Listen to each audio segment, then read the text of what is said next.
what was the boom factor for pre-construction from where it started to now? That's a big question, a lot to unpack. In 2025, what are we seeing right now? I think now more than ever, it's important to have a realtor who's knowledgeable. Is pre-construction still a good option? That it is a long-term investment that you're making.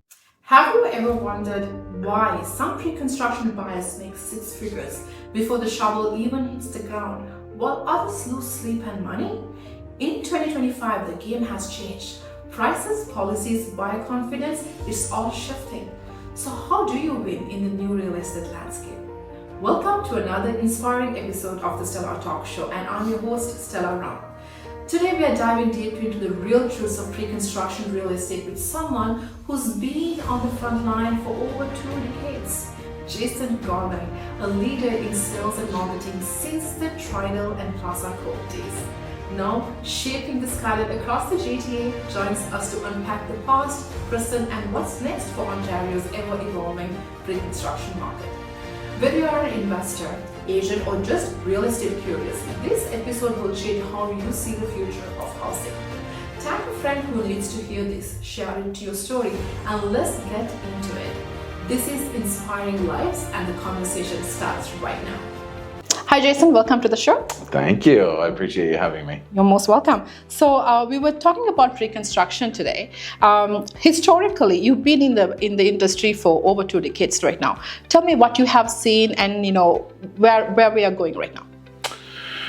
Yeah, well, that's a big question, a lot to unpack. I started almost 26 years ago. And at that time, pre-construction sales, mostly in condos, was kind of foreign to a lot of buyers and investors and people coming into the market. So I started my career in downtown Toronto, and we were working in projects that were 12 stories and 15 stories and maybe 20 stories. And, we were roughly in the $225 per square foot, somewhere averaging at $250. Everything was under $300 a square foot. Yeah. And now you fast track today, and all of a sudden we're at 90 and 100-story buildings at 14, 15, 16, $2,000 a square foot. So obviously we've come a long way. Yeah, we have, most definitely. And in the beginning, when we were introduced to pre-construction, like around the 2000s, who are the primary beneficiaries in this particular segment? Yeah, do you mean in terms of buyers? Yes. Yeah. So for the most part, the investor group came into the market generally around 2006, 2007, and then the market started using outside brokers, and the market really took off from there. And we had such a huge increase, and Toronto as an international city wasn't really known on the global scale like it is today. We weren't seeing the population growth we were in today's rate, and things have progressed a long way. So this sort of investor really took advantage of the opportunity, especially over the last decade or so. Yeah. So at that time, the investor was more keen in investing in pre-construction because they saw the landscape in the future. Yeah, there was a lot of migration and immigration coming to Toronto, where we've seen a lot of pre-construction, and Vancouver and places like that. And a lot of people that were coming here came from bigger cities and understood kind of what it was like to live in condos. So they valued the condo lifestyle, and it took a little while for everybody to get caught up, and now it's quite a lifestyle, right? Yeah, it's it quite is. An urban nation. Exactly. So if I was to ask you, what was the boom factor for pre-construction from where it started to now? What do you think it is? The need for housing, I would say, would be such a high priority. 2 years ago, Canada accepted just over 1 million people into Canada. Last year was closer to 700,000. But my point is, you have that many people coming into a country, and GTHA gets typically around 40% of that. So that's a huge amount of demand for not enough housing. So that would be probably the biggest driving factor. And then obviously you have things like a good economy and safe banking policies and that kind of thing. Yeah, most definitely. That's interesting. So from where we saw that boom happen and what's happening in the markets right now in 2025, what are we seeing right now? The market has softened a little bit, right?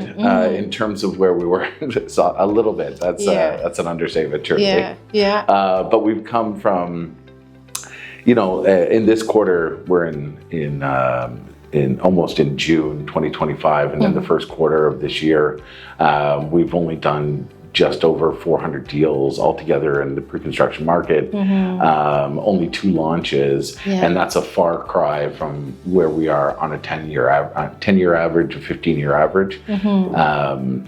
So it's a little more challenging right now. So we've got to come up with ways to restart the not the economy, but the sales process. Sales process, yeah. So when you think about the current economy, as you mentioned, it's the uncertainty in buyers' psychology that's affecting the current market, right? Based on what we have seen with the roller coasters we had in interest rates, and also now the trade fears upon us as well. But we still see the sales are happening where it needs to happen. Especially investors are very keen about that. CMLI is actually influencing that a little bit here and there. We are seeing that as well. So what are some of the strategies or buyer mentalities that you can see in the current forecast? I like to separate sort of the investor from a couple of different groups. One, you have this sort of long-term investor that's going to invest in anything in real estate, and sort of following a Warren Buffett trend, versus what's happened since 2012, 13, 14, and all the way to 2021 is there was a lot of speculative purchasers, which is sort of a short-term view on investing in real estate, which has not been my approach or an approach that I like to follow or educate. I think it's a long-term approach that you got to be looking for. So the speculative buyer, speculative investor has sort of stopped for now. And I think you have to figure out how to, whether it's through policies or through education, you need to help people understand, or buyers understand, that it is a long-term investment that you're making, and look out not 5 years, but 10, 15, 20, 30 years, and look at that sort of strategy. So anybody there who's thinking of buying and holding for some time, they might see the cash flow coming in the way that they want to in the future. Yeah, that's right. And my father, who was working in the industry in 1990 and the 89, 1990, 1991, and sort of saw that crash happen. But the people who sold back then sort of are regretting it today, because their investments or their homes at that time would be far more valuable than they are even if you held on to them that long. But that short-term speculative buyer is going to be challenged right now. Exactly, that's what I'm hearing as well. So when it comes to the builders side of things, like what are the builders doing at this time to overcome any barriers that they're facing in today's market? I think a couple of things. So one, they have to work with the lenders. That's number one. There's very few builders, if any, can build without lending. So they've got to work with creative ways, whether it's through deposits or policies that they can get through to allow them to build faster. So helping them with the deposits as well.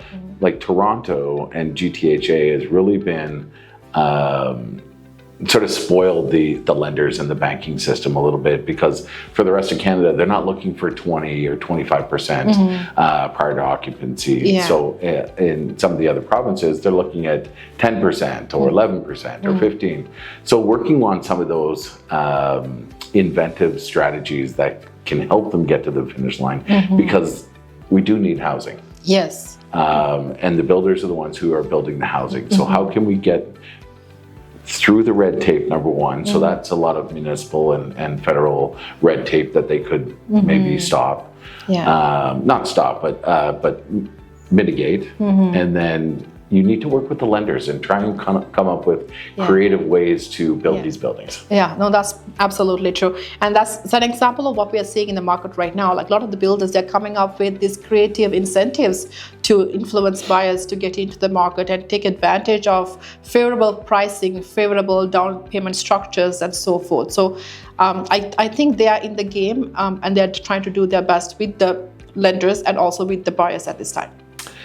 Yeah, I think it's important to get the housing to the people that need it. And one of the other things that builders want to do right now is, instead, for a long time, the 200 suite building and 300 suite building was the largest. And now you're getting buildings that are, whole towns and whole villages, vertical villages, that are 100 stories and 1,000 suites. Wow. So maybe lowering the density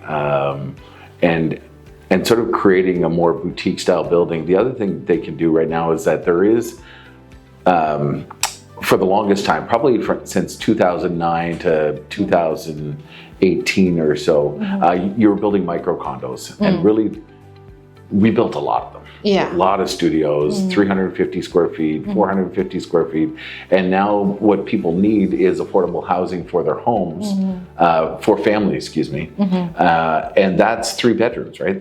Larger square footages, maybe starting at 900 square feet up to 1,500 or 1,600 square feet.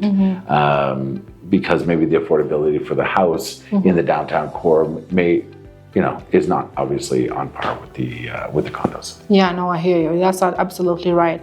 So that's it's very interesting when you're talking to the buyers who are interested in pre-construction in today's market. The conversations are very different every single time. Yeah. Some people are very interested in taking advantage of the incentives the builders are giving them, and some are very skeptical as to why are we having these incentives? What does this actually mean for us in the future, right? So having meaningful conversation with the builder, with your salesperson who's helping you, that's actually what you need at this time to plan that your goals, the buyer's goals, in other words, for a successful future. I think now more than ever, it's important to have a realtor who's knowledgeable, who understands the market, who listens, and who isn't transactional based, like yourself, right? Somebody who can help educate and understand what people's why are, what the reason for them purchasing is, whether it be home or school district or family scenario, whatever the case may be, but understanding what their why is, why they're purchasing, and helping navigate through the best option for them, whether it be resale or pre-construction, right? There's tons. I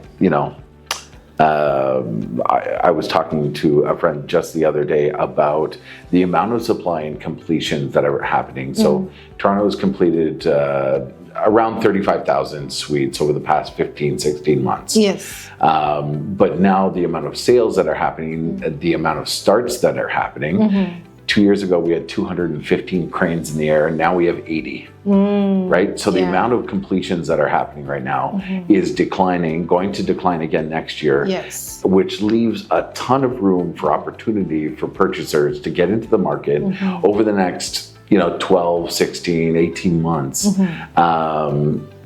and take advantage of the opportunity that, like you said, builders are offering great incentives. And they want to build, right? They're getting to 50, 60%, and they need to get over a threshold to finish the building.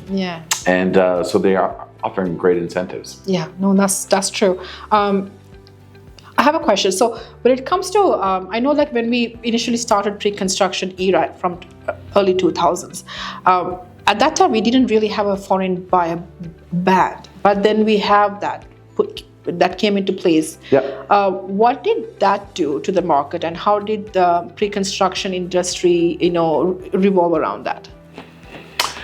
Yeah, I think if you really dive into the numbers a little more, it didn't have as big an impact as a lot of people think. It wasn't necessarily a lot of foreign money coming over and purchasing all the condos. That's not really the case. It was a lot of people who had money here who built up not necessarily generational wealth, but some wealth, and through purchasing their house or their home, in the 40s, 50s, 60s, and 70s, and some of them bought it for $50,000 or $150,000, and now they're worth what they are, and to help jumpstart their kids' life, they might buy a condo. So it's really that first investor, and then they realized how much money they made, and they made another investment.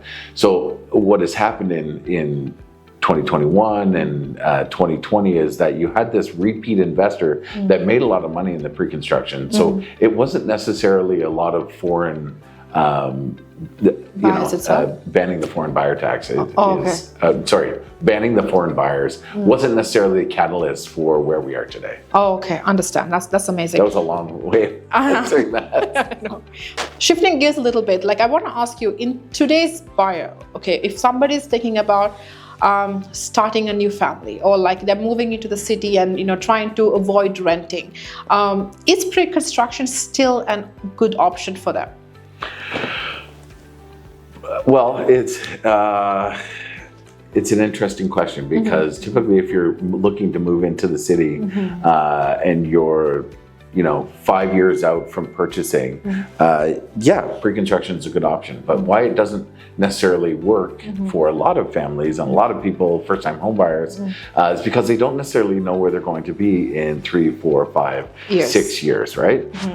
So that can be a little challenging, and understanding that. So there are pre-construction opportunities in terms of whether it's standing inventory or assignments, or there's ways to get into the market that you can look at instead of just purchasing out of a launch. Yeah, no, that's true.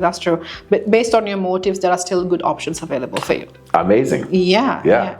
And I want to talk, right now, there's a big buzz about assignment sales. I just want to touch base on that. So I know, a few years ago, the market was doing really well. So the prices were on that scale. And now we see a little bit of a dip. And now anybody's closing right now, they're stressing over assignment sales, or people are trying to take advantage of that too. So what are you seeing in your point of happening there? Yeah, well, I think what is happening right now is there's a couple of things. One is the resale price per square foot on the condo market specifically, and the pre-construction price per square foot. There was a very large gap in 2021, 2022, and 23, and it's starting to close a little bit. So that's going to make it easier for people to more palatable for people to purchase within a pre-construction condo, because the gap is much closer. And for assignments, our unsold inventory right now is typically hovering around just under $1,200 a square foot, and the pre-construction sales are hovering just over $1,300 a square foot. Yeah. And the assignment sales are going to lean towards the unsold inventory, and even below that. So if you've got cash, it's a great way to get in. One of the challenges with assignments is the fact that you need a larger deposit typically, because you need to cover the deposit of the original purchaser and what they gave, and then generally there's a bit of an uptick in whatever the value is today. Yeah, that's what I see too. Anytime that who's interested in getting that advantage of the price point, they need to come up with that total down payment up front. Yeah, that's the challenge that they're having. Yeah. For sure. But in terms of price, if you do have cash, it is a great opportunity. Yeah, it is. It kind of goes back a little bit to the speculative buyer. If they were sold on a short-term gain to try and flip the pre-construction properties before the closings, and they didn't really have the money to close the property.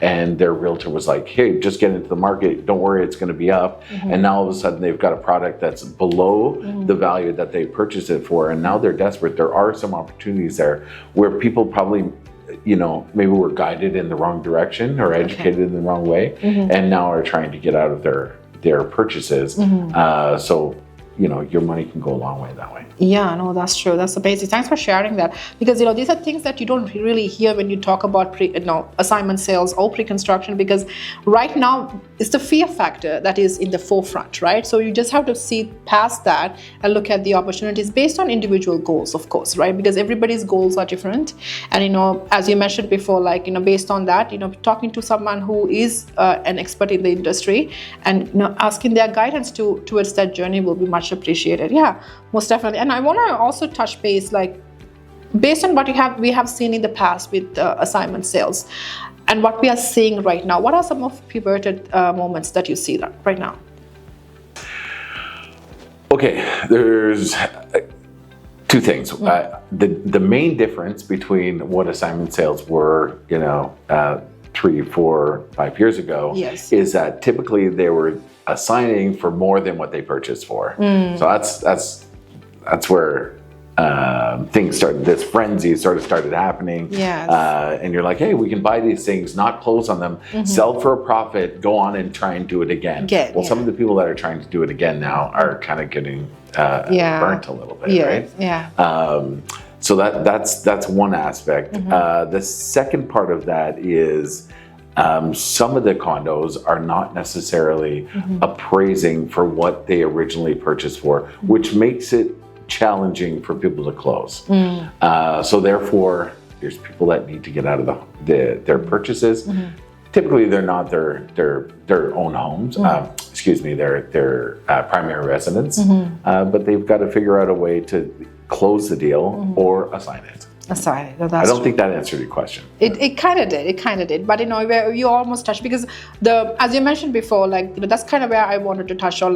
Previously when you're talking assignment sales, you're actually cashing out more than what you invested into it as the purchaser, right? But right now that's not the case. That's the dip in the price that's affecting it. And I think it really depends on the location as well, right? There's still lots of B and C markets that have done very well and that aren't necessarily having the challenges that you're talking about right now. No, that's true. So you can see some are thriving, like the ones that is actually if you see downtown Toronto, I see many projects that's even being built right now. They're already doing amazing, right? And there are some projects not in the GTA but a little bit outside. It's taking a little bit of time than what it was anticipating, right? But however, as long as there's a supply and demand, there's a gap that the Canadian government and also these builders are trying to meet, right? So as long as the demand is going to there, pre-construction is going to be still a valuable guideline or a pathway to get into housing and start building that from where you can. With the incentives that the builders are offering right now, and that's exactly the conversations with the buyers, prospects that we're having, is hey, if you don't have the down payment, you have these amazing down payment strategies. I have seen builders even doing monthly payment strategies these days, which doesn't really happen when we were in the high end of peak, right? And also even getting access into some of the projects was very tricky, and it was a huge wait list. But right now you have easy access because the builders are willing to work with you, and that you do have the space of negotiation and getting the benefits to your side, and also having a legal eye on top of that. Getting your contract reviewed by your lawyers within those 15 days of cooling off period will definitely give you more confidence on what you're signing up and what you're getting yourself into for the future. I think you're making a great point. For people that can't necessarily come up and purchase a home right away, pre-construction offers a extended deposit structure, some as long as 2 years on whether it be monthly, like you just mentioned, and it gives you an opportunity to get into the market. I heard you say on one of your podcasts, it's on one of your other episodes, it's not It's not how long you've been in the market. No, wait, hold on. It's not waiting to get into the market, it's getting into the market and waiting. Yes. Right? It's Yeah. about the length of time you can get into the market. Yeah. And the one thing about pre-construction sales is it allows you to buy into a project. Let's say you bought today, for example, you're locking in that price at today's rate and then waiting 4 or 5, sometimes 6 years for that project to be finished. But in the meantime, you're saving up more down payment, you're making deposits, it gives you a forced savings, meaning you're paying into your own purchase. That's true. That's true. It's a good strategy to have if that strategy works for you. Yeah. Exactly. So I want to ask, you work really close with builders. Yep. And I know that you have worked with many different builders throughout history right now. Almost 3 decades, right? Tell me a little bit of your experience as to what you have seen and as to how builders are focusing or functioning previously and how they're adapting in today's economy to match what the demand is. I would say the number one thing builders are talking about right now is getting away from the micro suites and moving into more livable square footages. Like even on the rental demand right now, you can look at buildings in the downtown core where the average square footage might be a little higher, but then the rents per square foot are higher. Yes. So for the longest time, we were selling studios and micro 1-bedrooms, and they were the highest price per square foot on the projects, right? But now on the rental market, they're getting the lower price per square foot and have a higher months of inventory right now for their sales. Like you might be in 10, 11, 12 months of inventory in the micro suites in a 1-bedroom or a 1-bedroom and den or a studio, whereas the 2.5-bedroom and 3-bedroom might have 5 months of inventory or 4 months of inventory. Yeah. So there's a big discrepancy there. But even on the rental market, on the studios, you might be across the board at $4 a square foot, $4.50 a square foot, where your 3 bedrooms and 2-bedroom and dens are getting $5.50 a square foot or $6 a square foot, right? So I think the builders are looking towards building larger square footages, more livable square footages, and filling the gap of the missing middle, which means getting smaller boutique style buildings, maybe 200 suites and under, where you can get the sales threshold that you need to get and the sales velocity you need to get, right? Yes. We came from 70% absorption rates to last year, we were getting in around 30%, and most recently it's been 9, 10, 11% absorption rates, and the 10-year average is hovering just over 50%. Yeah, okay, that's amazing. And have you seen any notable projects around the GTA at this time that you see, okay, that's exactly what the builders needs to be doing at this time? Great question. I think any developer that is going to look at what the gap, filling a gap of the buyer's needs, is going to have the right ingredients and the right recipe for success. Yes. Yeah, without putting a bunch of names out there. Yeah, no, I understand. I agree. And it's always good to keep the names away. Okay, let's change the lens a little bit, Jason. Okay. Well, so when it comes to pre-construction, I don't want to only focus on what's happening in Toronto or in the GTA at this time. I want to talk about the opportunities that is, out there in vast, right? Sure. So I have seen a lot of people like snowbirds. People are retiring. They're talking about taking the money and investing in Caribbean, like in Dominican Republic, Mexico, vacation homes and things like that. Sounds like you're following me on Instagram. Yeah. No, you never know. So tell me a little bit about that. Like, where do you think that's going at this time? Yeah, I think there's, because of what you were talking about earlier, not necessarily people living in fear, but people are skeptical of what can be offered in the GTHA. And there are some amazing opportunities out there. But if you want to look abroad, or you want to look in the Caribbean islands, for example, and look for cash flow positive, a lot of the GTHA investors were not only just banking on the cash flow, but the capital appreciation, which was the main driver for a lot of the investors, right? Yeah. But the cash flow over the past 5 or 6 years has kind of got dried up to the point where they're underwater, a lot of the properties. But if you can look, and we're representing a couple of properties in Dominican Republic right now where the price tag is much lower, where you might be in 189,000 USD, but your cash flow and ROIs are up at 8 to 12, 15% with a high cash flow of maybe $1,800 to $2,200 a month. Some incredible opportunities That's out amazing, there. yeah. And because a lot of what's happening down just south of the border, no matter which way you vote, there's certainly a lot of uncertainty. So people are bringing their money out of some of the southern states and moving it into opportunities like the DR as one example. But we've got some great options. Yeah, no, I say that. That's why I follow you on Instagram, right?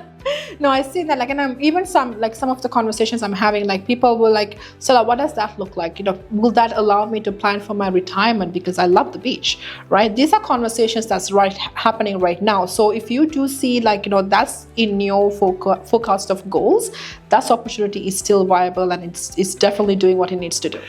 I think we need a whole episode just on some of the other properties, because I would love to come back and talk about that specifically. But the reality is, some of the properties that we're selling are full condo ownership. So it's not like purchasing a timeshare or anything like that.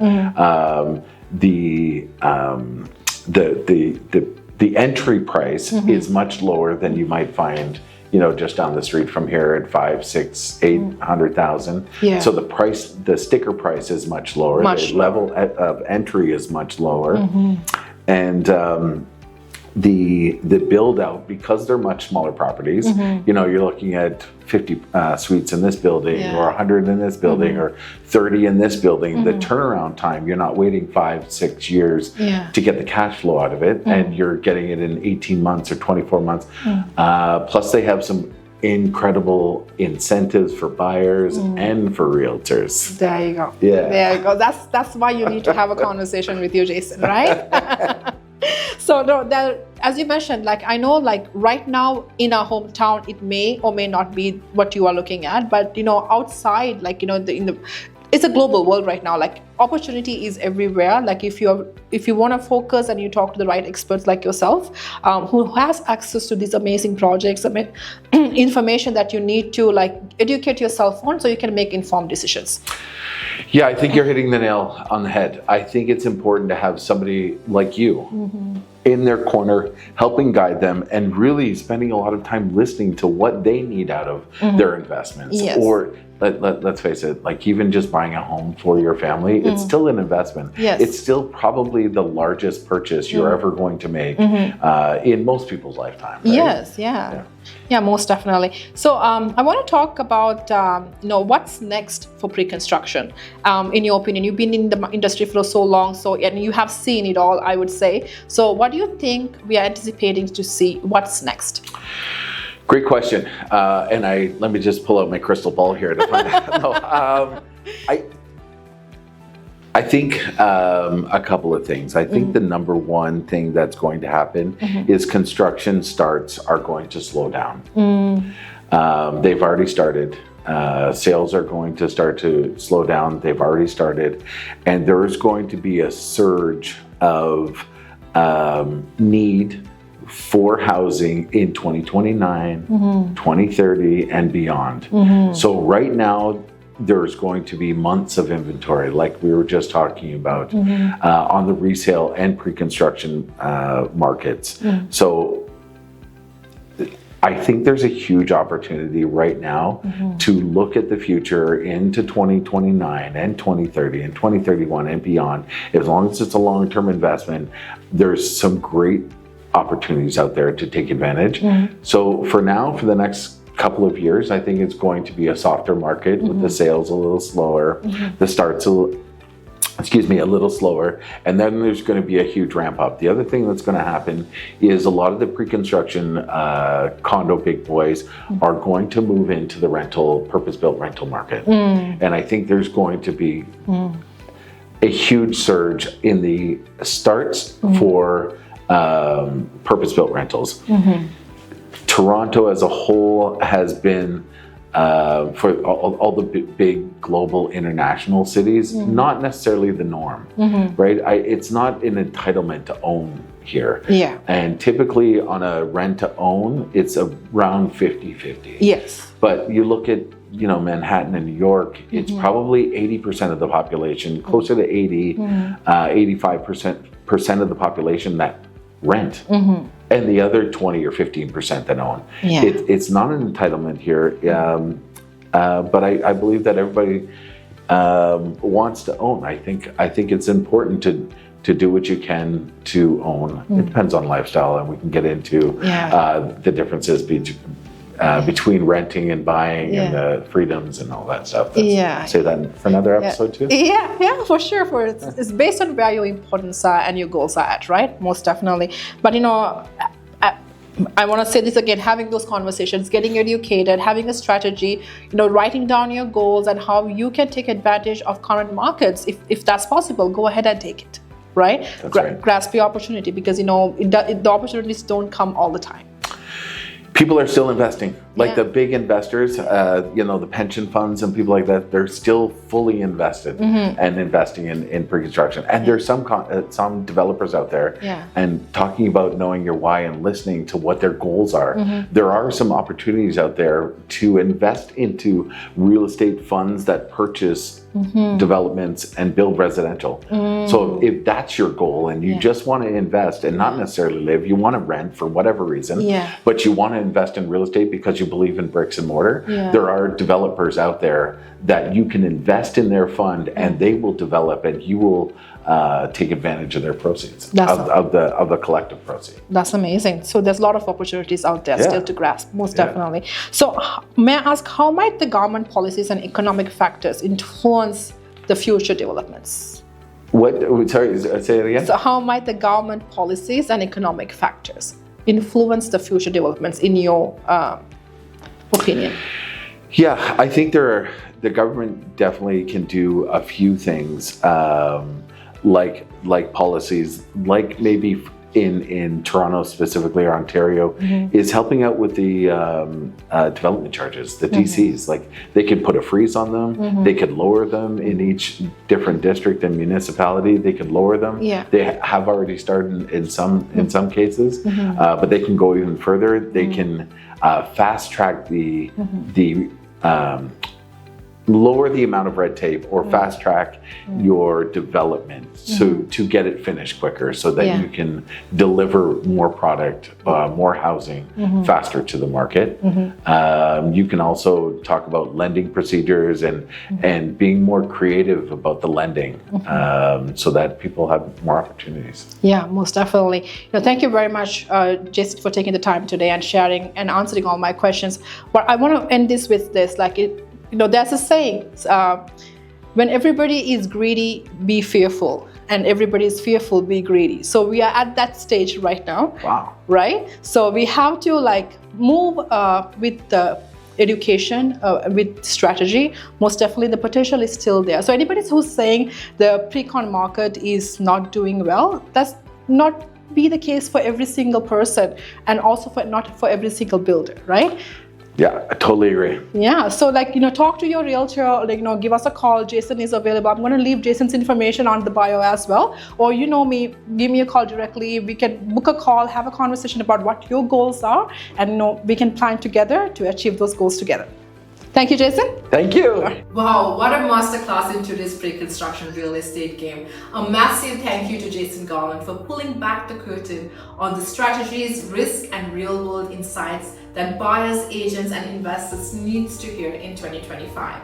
From assignment sales to builder pivots and where the market's headed next, this is the kind of conversation that doesn't just inform, it equips you to move smarter. Now it's your turn. What was your biggest takeaway?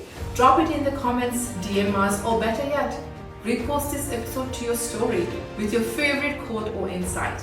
Tag a friend who's thinking about getting into pre-con, or someone who needs to understand what's really happening out there. Your voice matters, and it could be the spark that inspires someone else to take action or pivot wisely. And if you love this episode, don't forget to hit follow, leave a 5-star review, and share it with your community. More powerful guests and real talks are coming your way.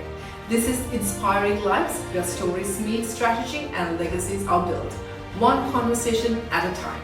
Until next time, stay bold, stay smart, and stay inspired. Thank you for spending your time with us on the Stellar Talk Show. We hope you found value in today's episode and gained insights to help elevate your lifestyle. If you enjoyed the discussion, please like, subscribe, and share it with anyone who could benefit. It means the world to us. Until our next episode, stay inspired, and I'll see you soon on our next Stellar Talk Show.